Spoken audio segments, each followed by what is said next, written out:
So we got like a foot of snow. Here's my Fusion. I wiped off a little bit of it. This is how much snow we got. About that much. No, it's not a foot. Maybe 8 inches. 7, 8 inches. I don't know. As you can see, it's like, hold up, 20 degrees out or something. You can check on here. Yep, 20 degrees. So I'm gonna go cold start my other car. Oh my god, bro.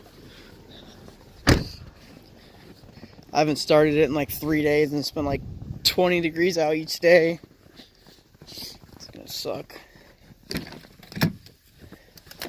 Nothing. Oh my god, dude. Whew.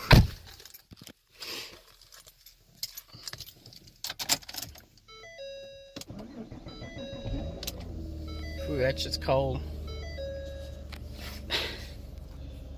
Fucking ice cold.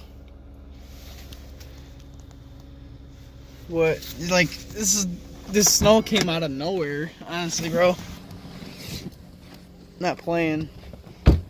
Neither is Mother Nature. She took a shit on the whole city, pretty much. They had to close down a lot of the roads, but they finally plowed them in my subdivision. My Buick still runs good. Had a good time doing some donuts and shit. Time to do some donuts in this one now. This will be even more fun. I was just doing a little quick video, so see you guys next time.